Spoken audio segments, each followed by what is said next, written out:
weltare ɓiɓɓe fulɓe andu diine maɗa fedde heblo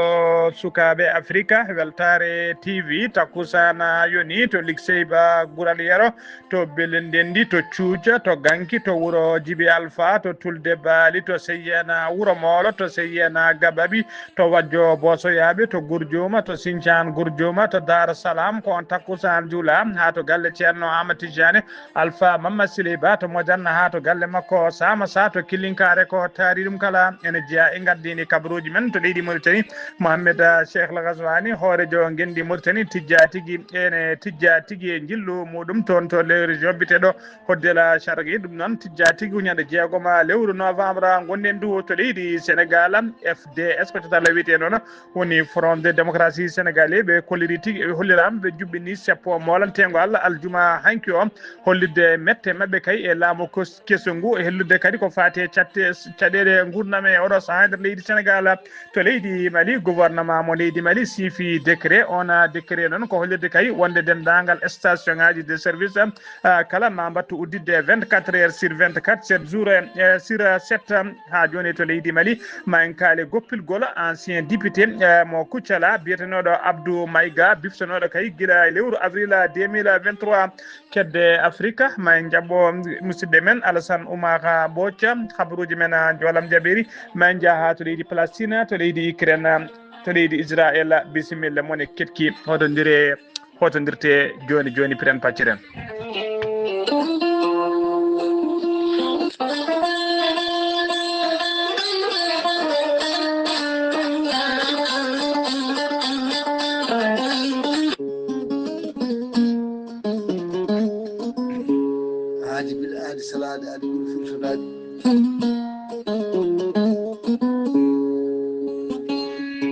salade aadi ɓuuri firtude aadi ceerno Amadou Tidiane Diallo gorko mo melga wuuro jinneji wi ko firtata aadi mo aadodiri e jande weltare ɓiɓɓe fulɓe andu diine maɗa weltare TV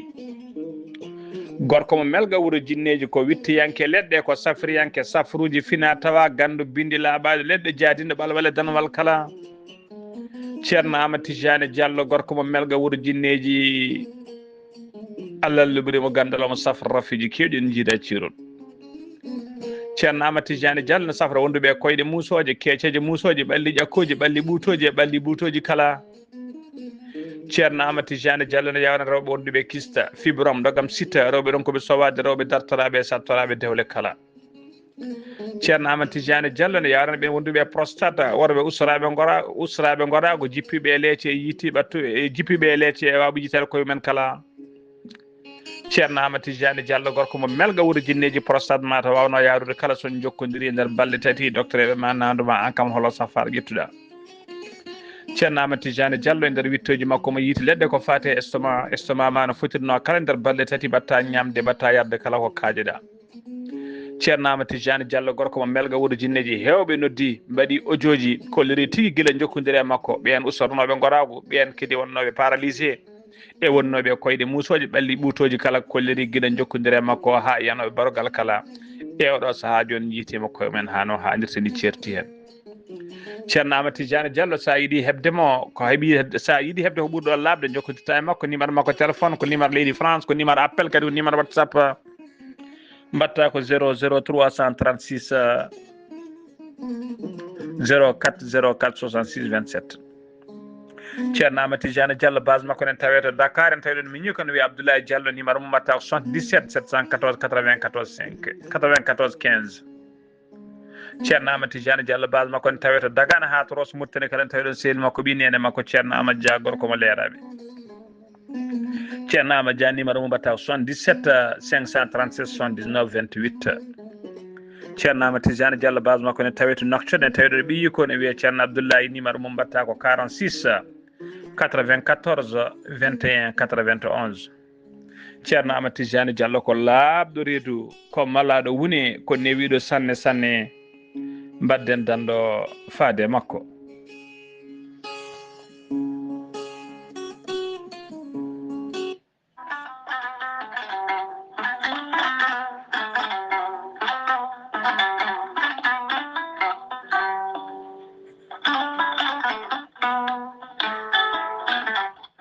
jambitowo ɓandu musoro ɓandu wuloro ɓandu jaaɗoru koyɗe musoje koppi musoji keceje museje joguiɗo AVC jogui kardiaga neɗɗo tuƴiɗo donkuɗo yaade jama e juma ni jokkoyde enɗam ni yaade haajuji mum goɗɗi kala ngam musalla e joguiɗo hémoride gonɗo nder e jalto bowal kala e ñabbuji goɗɗi cuuɗotoɗi e nder ɓalli yogay muɗum kala jokkodire gorel te joni joni mbiya alhamdulillah gorel te hewɓe jokkodiri e ngal ɗon gollorgal ɓe kolliti yogay ñabbuji ɗiɓe jambitanno oɗo saaha kamɓe kala ɓe jiitime hen koye mabɓe no feewi gorel te ko haako moƴƴo iwru ko to koredi noro ala rewam ala effet a wulnat tan ndiyam ma ha wula guitta ko jamireɗa mbaɗa hen aɗa yara aɗa yiito cellal ɓandu maɗa gorel te sa yiiɗi hebde hen ko laaɓi jahata koto site mabɓe internet a mbaɗa www point gorel te point com janggana hoore maɗa kayla ñabboji ɗi gorel te safrata kala sa yiiɗi jokkodirde e tonggode gorel te so tawi noon gonɗa koto koɓɓillo ene tawi nder leydi Sénégal jokkodirta koye Hawa Amadou Abbasa mbatta ko 78 435 27 28 so tawi noon gonɗa koto Bargné e ko taari ɗum kala jokkodirta koye Coumba Ka 77 612 85 28 so tawi noon gonɗa koto Gawol e ko taari ɗum kala jokkodirta koye Amadou Abdoul Agne on noon mbatta ko 77 123 22 22 97 so tawi noon gonɗa koto Guédiawaye jokkodirta koye Amadou Abbas Ka mbatta ko 70 606 33 43 so tawi noon gonɗa koto Kermassar jokkodirta koye Mamoudou Gayda 77 542 50 84 so tawi noon gonɗa koto leydi France jokkodirta koye Haruna Gayda 06 50 99 64 43 musidɓe tedduɓe gorel te ko safara ɓolo tan ala rewam ala effet a yarat aɗa yiito cellal ɓandu maɗa mbadden dando faade ittude ɗeɗo hen na ñooke ñookiɗe e nder ɗaɗi men kadi men dañde jama kettode kaburuji mon e ɗemgal pula Afrique Asie Europe Amérique Moyen-Orient Océanie jam ñalde mon musidɓe tedduɓe eɗen goni e hoore bira goo lewru novembre hitande ujunnaje ɗiɗi e nogas joyyi habaruji mon e ɗemgal pular e sawta he ko musidɗo mon sehil mon Ghali Abouba to karallagal ha mbawon yiide en to banggue nate ɓosoje ko mini men sehil men Saydou Abouba hono noon mbiruɗen eɗen gardiri kabaruji men koto leydi Mauritanie puɗɗorɗen to leydi Mauritanie noon ñande alkamisa capantati lewru yarkoma ɓennuɗo ɗo o jooɗiɗoma jonde jagorɗe e gardugol hooreji ɗiɗi ndi Mohamed Cheikh El Ghazouani e nder jonde he noon nomination ngaji kewɗi mbaɗama hen teskama noon e nder ɗi nomination ngaji ministére uji nayyi noon ene gonno e nder leydi he e nder gouvernement ɗin ministére uji noon ngalano ko wiyete secrétaire généraux ji mumen ministére en kala suɓanama e oɗo saaha joni heeɓi secrétaire mum général ha timmi ko hen kadi noma biteɗo Baba Ahmed Wulu Mohamed on noma ko directeur général agence nationale de l' aviation civile woni ANACA kanko Baba Ahmed nomaɗo waɗa directeur général noon ɗiɗo duuɓi kala kanko wonno cukko directeur général o siftinde o noon ANACA ko catal kalfinagal ko fati e alhaali laaɗi diwoje nder leydi Mauritanie catal ngal noon ngal yoyti koye ministére de l' équipement et des transports ko leydi Mauritanie ha joni keddoɗen on fannu galle lamorgo noon yaltini décret tawi on décret noon ko hollirde nomination ɓeɗo kay suɓaɓe nomaɓe kay ɓe hen noma ko wiyete conseiller chargé de mission ɓe hen noma kadi conseiller de communication chargé de communication to primature to woni to premier ministre so tawi noon ko suɓaɓe mbaɗa conseiller ji kay chargé de mission to primature to ko ɓeɗo tata hen goto ko debbo wiyete ko Sinia Mintou Sidi Hayba goɗɗo ne wiye Sidi Mohamed Boynika tataɓo wiyete ko El Hassan Wula Bel Khayr ko ɓeɗo tata noon cuɓa mbaɗa conseiller tigui chargé de mission toon to primature so tawi noon ko cuɓaɗo kay waɗa conseiller chargé de communication noon toon primature ko biyeteɗo Baba Wula Beñugo ha joni ko leydi Mauritanie keddoɗen to leydi Mauritanie noon debbo goto coynoɗo jibinino triple ji woni funeɓe tatol lawol gotol kono ko hen hawri e lejjal ɗum wonno noon ko guila ñande alarba nogas jeenayyi lewru octobre mayduɗo ndu to hôpital national mo Nouakchott debbo o noon ko miskino Allah o miskino Allah o wonno o hoɗi koye nder leegal bitegal Riyad noon ene tawe to Nouakchott sud hono no holiri kay ministre de l'action sociale de l'enfance et de la famille babiraɗo o kadi woni bamum funeɓe one kañumne ko miskine Allah saabu ko agent de sécurité société d' assurance goto tawateɗo e nder leydi he kanko yimmiraɗo jimmiɗo funeɓe tato noon o yalti aduna o ɗacci kon ɗon bebbe yonata toon eɗen ñaago Allah tan yo Allah wurnu kono barkina ha kono ɓuura jinnaɓe makko kay julde balɗe allahumma amina ha joni ko leydi Mauritanie keddoɗen hono no mbiruɗen garden kabaruji men Mohamed Cheikh Al Ghazouani hoorejo gendi Mauritanie ine tijja kay saabu woni koye keɓugal makko yidde wadde jillu makko kay e nder région de Hoddala Charqi ma jillu ngu noon ma o yillo noon dendagal département ji jeenayyi tawteɗi département ji jeenayyi tawteɗi e nder walla muqataji jeenayyi tawteɗi e nder région de Hoddala Charqi kala ma o yetto ɗum hano hannirta ni jillu ngo noon tijja tigui ñande jeegom lewru novembre dariɗo ɗo ɗum kone tigi nawatamo toon noon ko gam yidde kay ƴeewoyde ko fate gonka oɗon diwan wona Hoddala Charqi ƴewde kay gonka muɗum e oɗo saaha joni e ƴewde kay ko wiyete wadde évaluer kadi condition ngaji de vie de citoyen e namdade kadi service aji e ƴewde kadi tawi ko service aji de base tawateɗi nder région he so tawi ɗina service aji de base kay ina golla hano hannirtani ha joni ko leydi Mauritanie keddoɗen leydi Mauritanie tawi sunare mawde no fewi hollirama aljuma hanki o e nder Nouakchott hollirama jaltugol aduna biyetenoɗo Cheikh Mohamed Zeyni wula El Kassim koye Cheikh Mohamed Zeyni koye goto kay e mawɓe tawi ko daranoɓe ko fate caritatif e ko fate social e nder leydi he o wonno noon koye jillu makko toon to Asaba ko toon heeɓi musalla woni ko wiyete malaise ko hen hooti e joomi ko o jibinano ko guila hitande ujunere temedde jeenayyi e capanɗe joyyi toon to Asaba o darano kay ko gueɗe social e gueɗe caritatif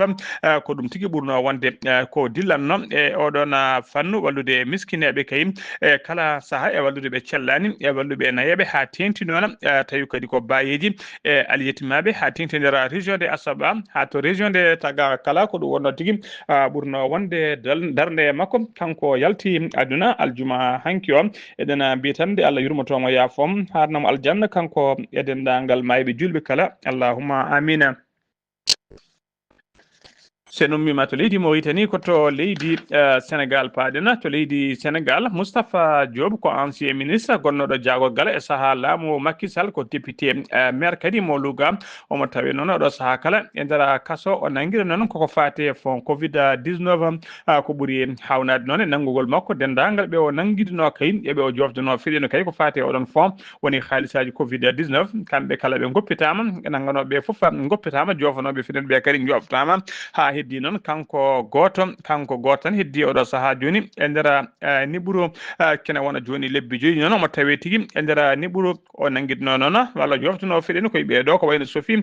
Galademi en ko wayno Mansour Faye en ko wayno Ndeye Sally Diop Dieng en e ko wayno Ismaïla Madior Fall en e Salamata Diop en e woɗɓe o nanguidno walla ɓe o joftuno fiɗen kañumen kala e oɗo saaha joni goppitama kanko Moustapha Diop noon ha joni justice leydi ndi e laamu ngu kala nana goltini e makko avocat ji makko noon kolliri tigui wonde kay ko tumanomo détourno kay ko tumano ko laamu ngu haalno départ wonde ko tuuma ɓe dirtini ko kay yettinoma temedde jeenayyi million woni 900 millions francs CFA tagal ɗum noon ɓe ndewidima kay ha arti million ngaji seeɗa kay ustima no feewi kono oɗo saaha joni avocat ji makko kolliri kay wonde takkande wonde fawande dow makko kay ko biteɗo Tabaski Ngom gonnoɗo kay ACP mo tatala bitegal Aprosine ko kañum tigui tawi ko baɗaɗo mandade dare guila janvier 2000 ko baɗa tigui mandade dépôt guila janvier 2025 tumaɗo kay ne dirtini fodde temedde jeeɗiɗi e capanɗe nayyi million tawi ko franc CFA on noon holliri ɗum tigui kanko Tabaski Ngom noon o holliri hunde ɗiɗon kalisaji kay walla ɗin million ngaji o rokkuno tigui ko Moustapha Diop ko ɗum woni ko Moustapha Diop kadi tuuma tagal ko fate fond covid 19 kanko Moustapha Diop noon ko jeddu ɗum ha suuri ladde député maire mo Louga hono Moustapha Diop omo convoqué kay interrogatoire woni tigi darade kay hettade e walla jabtade namde ɓe witeɓe pôle judiciaire financier ɗum noon ko ñande jeegom lewru novembre darindu hannde du avocat ji makko noon namdi tigi ko nde woppitte tawi kadi koko ɓuuri yawde tawi kadi ko liberté pure et simple ko leydi Sénégal ha joni keddoɗen jeyan ha toon to Mboura ko hulɓini hamni waɗino toon to Mboura ko debbo goto noon coynoɗo kañum tewi jibini ɓinguel gurela o weddi ɓinguel ngel noon e nder tuyau tawi ko tuyau toilette woni duusuji e nder leggal mabɓe to wiyete santé sou woɗɗani centre handicapé ji wuuro Mbourgo police noon e sapeur pompier en kala mbawi no hottade hen mbaɗi kay losgoji men sapeur pompier en ɓe mbawi tigui yitude goski bibbe ɓe ɓati bebbeyel ngel ɓe tawi bebbeyel kene wuuri kono ngel ɓitti tigi e nder tuyau tawi ko tuyau WC hollirama tigi ma WC mo siège anglaise o ma ɗakkita kay woni siège to neɗɗo joɗoto sene hebloɗo ma ɗum ɗakkita kay itta ha laaɓi nde ɓe mbawi yettade ngel ɗon bebbeyel ɓe tawi ko bebbeyel ngel wuura ene wonde wonki kono en tampino feewi caggal nde bebbeyel ngel nawa toon to cuuɗi cafrirde ko toon tigi ngel hawti e joom maggel kanko hoddiɓe noon koliri tigi wonde teskinoma kay bojji bebbeyel e nder oɗon keblorde ɓe mbawi nadde kay ɓe cunni bangeji kala ɓe donki yiide ɓe donki andude kay holto ɗiɗon bojji mbawi to ummedede ko ma police ari noon e sapeur pompier en kala ɓe ɗakkiti WC o ko nden ɓe mbawi yitude ngel ɗon bebbeyel debbo baɗɗo ngal ɗo baɗal noon o yitama oɗo saaha joni o mona nangga omo soka e mbadi garde à vue losgoji ne jokki hen ha joni habruji men ɗemgal pular habruji men ɗemgal pular ha joni koto leydi Sénégal ha joni keddoɗen FDR woni Front pour la démocratie et pour la démocratie et la république ɓe juɓɓinino aljuma hanki o to Dakar seppo molantengo Allah no feewi Allah e kewgol yimɓe noon Allah e kewgol yimɓe noon teskama hanki kay haysinno ñorgo weddama memata e leydi seppo ngo noon waɗi tigui ngo tugui koto wiyete score faade to wiyete jet do ardiɓe landaji dawrugol hewɓe noon e pelle société civile en hewɓe wondude ardiɓe syndicat ji mbawi nottade e ngoɗon seppo on mujibu seppo ngo noon ko erade laamu ngu kay nde woppitta kay ɓeɗo nanggaɓe ne coka tawi nanguira tigui ko bone dawrugol woni tigui wiyete les détenus politique nde goppitte ko ɓuuri yawde e yaccade namdade kadi nde cogguji gueɗe ñameteɗe e guerɗe ɓurɗe hadati gueɗe ɓurɗe hadatinede e nder leydi hen nde cogguji ɗi junirten cogguji ɗi jippine tigui lessa seppo ngo noon rewi lawol tigui teskama kay hono ngoɗo seppo kay hono ngoɗo seppo kay tijjama tigui hono ngoɗo seppo mawnude kay wayri yiyede kamɓe seppo ngo kadi ɓe kolliri kadi nder seppo hen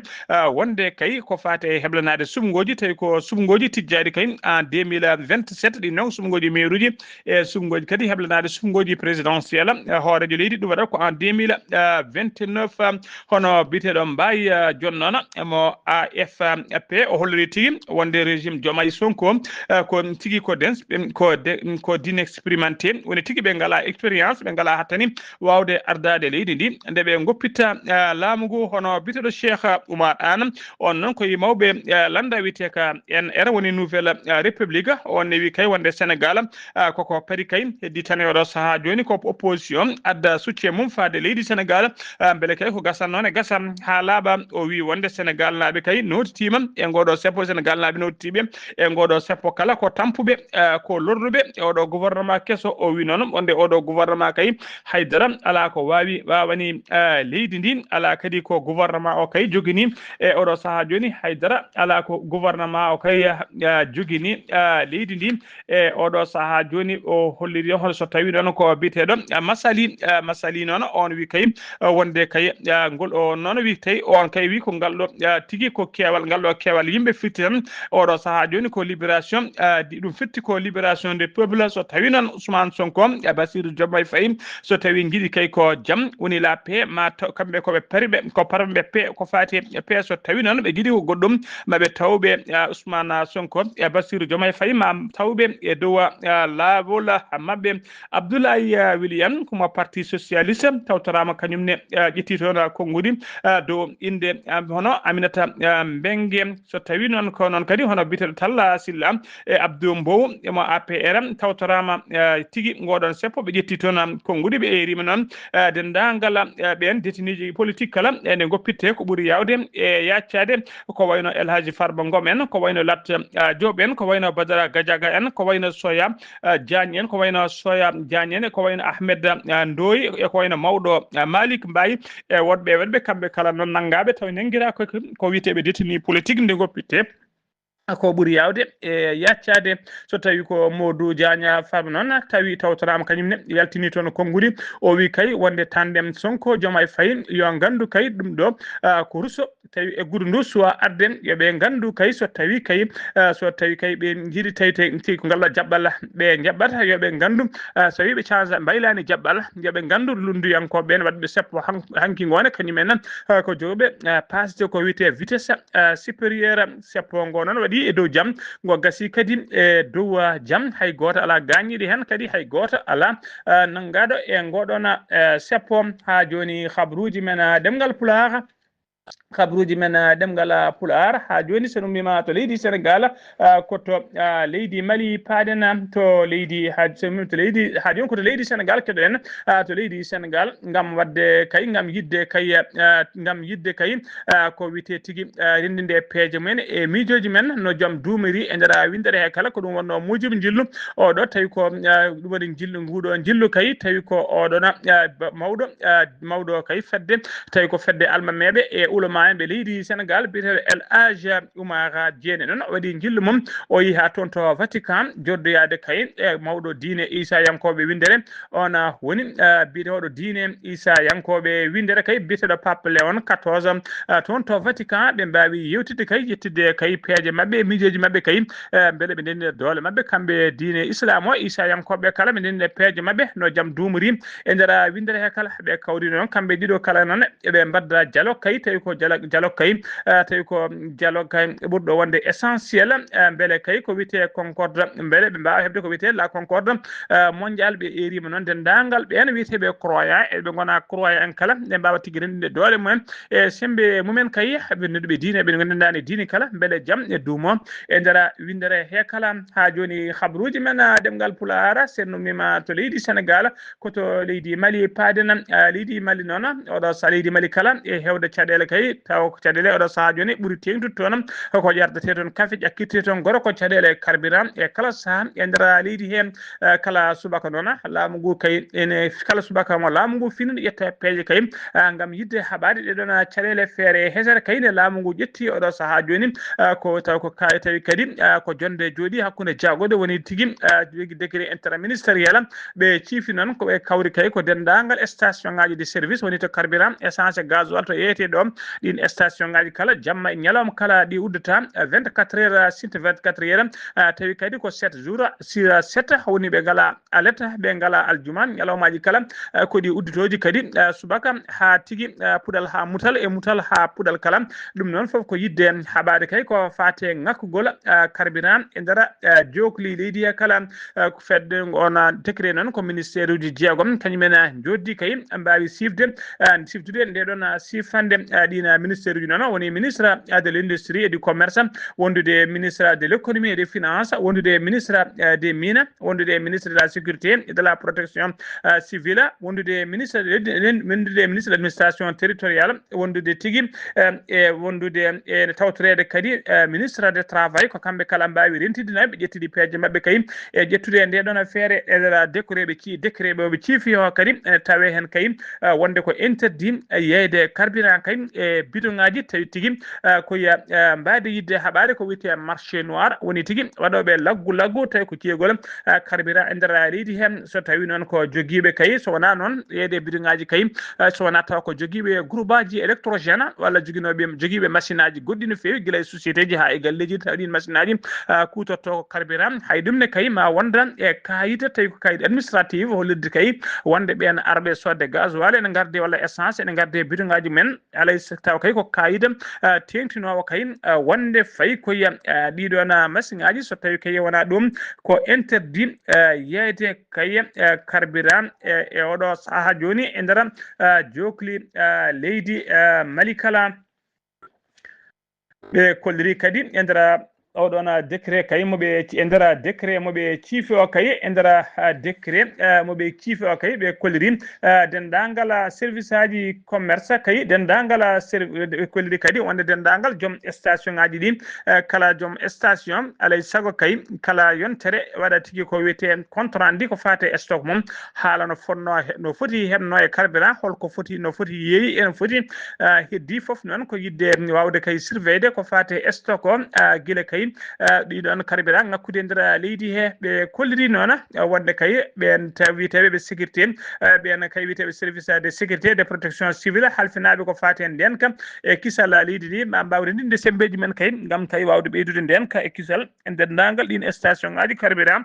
tawateɗi e nder leydi he kala ha joni koye fannu carburant keɗoɗen aljuma ñande jamma alarba ene wiyata alkamisa ɓinnuɗo ɗo ko deggol camion ngaji tawi ko citerne kewɗi no fewi ko kañumen tigui jeeya enen naati e nder Bamako lamorgo leydi ndi tawi no wondi escorte dadiɓe ha tigui wayno koote yimɓe wuuro ngo noon Bamako ɓe jaɓɓima convoi o no fewi ɓe kolli noon guila kay GNIM woni groupe de soutien de l'islam et musulman guila kay mbaɗi blocus men hadde carburant nadde nder leydi he hono oɗo convoi mawnude kay kewgol camion ngaji citerne aji hono mum hewde e mawnude meeɗa yiyede kay tugui ko blocus o waɗa faade oɗo saaha joni ɗamina tan oɗo saaha ɗeɗo balɗe kay ma ustugo ma tigui ngakkugol carburant ustu no fewi e nder Bamako lamorgo leydi ndi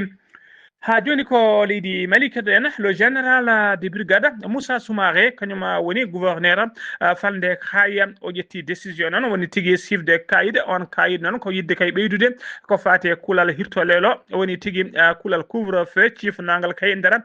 région makko ngal sifno e nder falde région de Khay kala on nden sifande noon siftinde on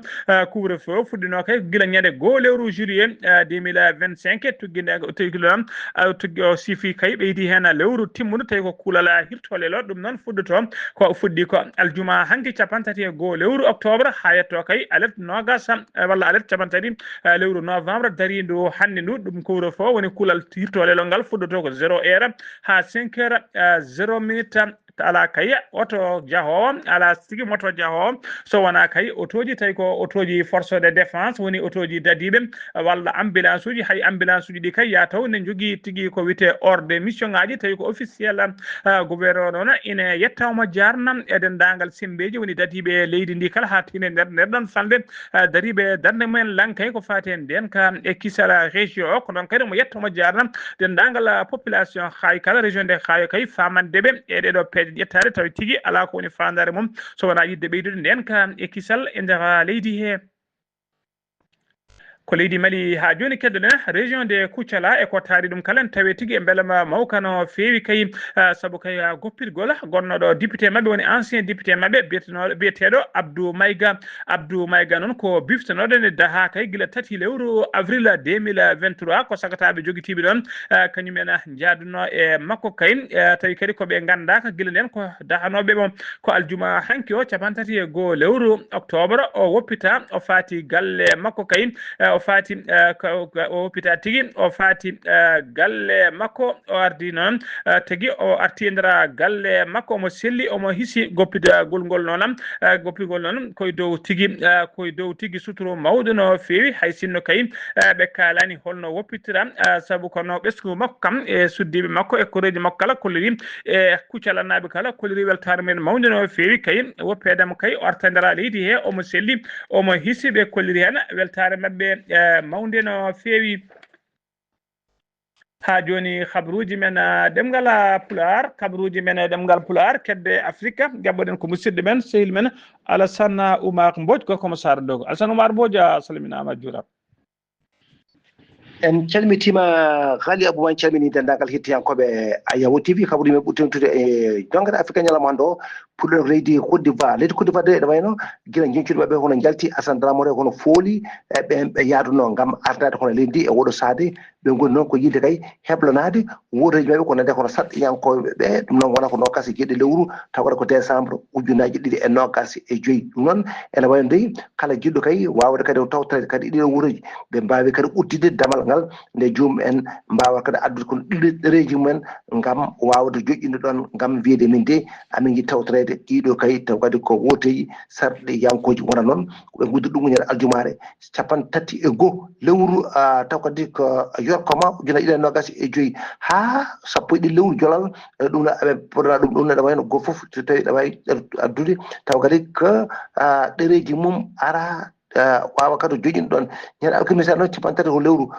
yorkoma ujuna ɗiɗi nogas joyyi ene wayno commission taw ko électoral indépendante wawi hono jabde ɗum noon ɗon groupement taw ko politique taw ko pour affaire science taw ko wawde kadi kumpitade e wona ɗen e gueɗe ko fatte kadi e oɗon woote toon to Guinée Bissau doy nde tawno wonde ene wayno dey eɓe mbawi hono bayinde ɓe mbi noon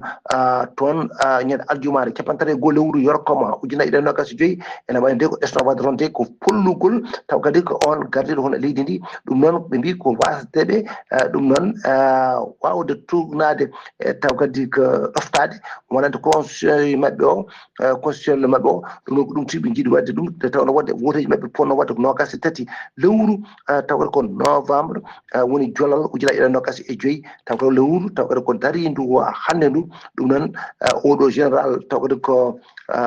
hono Mamadou Kono Touré o arti hen kanko woni adjoint chef état major o wi noon ma loyde waɗa ƴeewe noon woni généraux uji kewɗi tuuma e kadi e koye joni ko ɗum no kala kamo inde mum kay tawaki hen ma waw kadi on jeggede kono wawa kadi taw kadi ko loskede tigui rigui ɗum noon toon to Benin ene wayno dey kamɓene to watti kadi o sumgoji mabɓe hono tawde ko gardogol kadi ono leydi ndi ɗum noon ɗawaɗi oɗo saaha teskama tan les démocrates en dey ene wayno dey ko guitta e kadi e cuɓogol ɗum noon ardade jeeyede e ƴamoɓe ardade hono leydi ndi ɗum noon ɓen kam kolli mette mumen no feewi e ko inde mumen kadi ngala e doggol baɗgol ngol Tanzanie ene wayno dey ko caggal kono balɗe e woteji mabɓe tawata ko gardagol tawata ko leydi ndi ene wayno dey taw ko ɓen wonande kadi taw kadi ko élection ngaji présidentiel kañumen de e parlementaire kala toon to Tanzanie waɗi dey caɗele mawɗe no feewi ko tension ngaji mawɗe no feewi ɗum noon ene wayno lundugol kam bayini wi wonde dey caɗele gonɗe toon ɗe addini tan ma won temedde jeeɗiɗi taw ko duttiɗo e joomum sababude kadi e nanggodiral gongal tongal caggal kay woteji mabɓe Cameroun ene wayno dey Issa Chiroma Bakary ko kañumne ko candidat kam garɗo ardade hono leydi toon to Cameroun e woteji mabɓe bonnoji ñande 12 lewru yorkoma ujuna ɗiɗi e nogas e joyyi ɗum o tan ha kanko kam ko ɗaminoɗo o wi kanko fooli taw kadi ko Paul Biya kono conseil mabɓe constitutionnel rokki Paul gu taw kadi ko Paul Biya ɗum noon kanko noon o wi wonde alay saago kanko o rokka kadi yamirode wonande kadi kala dewɗo e makko yoɓe mbaɗa noon guure ɗe foof ɓe mbaɗa ɗum hono ville morte tawa haydara ala ko busata toon fodde jonte kay taw ko yontere arore ɗum no yo puɗɗo e golle e wadde ɗum leydi mona